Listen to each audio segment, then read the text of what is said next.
আসসালামু আলাইকুম সবাইকে। আমি ডিএইচ রাজীব। আমি ছোটোখাটো একজন শৌখিন মৎস্য শিকারী। আগামী 8 আগস্ট আমাদের টাঙ্গাইলে শৌখিন মৎস্য শিকারী সমিতির সিজন খেলা শুরু হবে ইনশাআল্লাহ সব ঠিকঠাক থাকলে আমি অংশগ্রহণ করছি। আমাদের মাছ ধরার পয়েন্টের মাচা তৈরি করার জন্য এখন যাচ্ছি এক ছোটো ভাইয়ের সমিলে গালায়। প্রথমেই কিছু গাছ সিলেক্ট করলাম, কিছু সমান গাছ, সোজা গাছ। তারপর গাছগুলো ভ্যানে তোলা হলো। তারপর আস্তে আস্তে সেগুলো সাইজ অনুযায়ী কাটা হলো।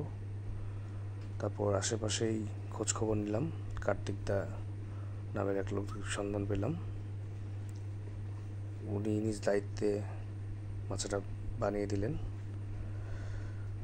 আলহামদুলিল্লাহ সুন্দর হয়েছে মাচা। তারপর 4-5 জন মিলে মাচাটা ভ্যানে তুললাম। ভ্যানে ওঠানোর পরে কিছু কাজ বাকি ছিল, সেগুলো করলাম। তারপর আমি আর আমার বন্ধু জুয়েল দুজনে মিলে ভ্যানের উপরে এসে হাওয়া খেতে খেতে চলে আসলাম গন্তব্যে।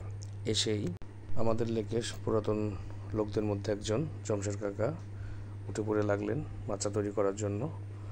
প্রায় ঘন্টাখানিক সময় তার এই মাচার পিছু দিতে হয়েছে।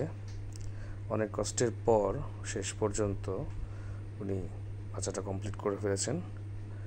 রেডি হয়ে গেল আমাদের পয়েন্ট।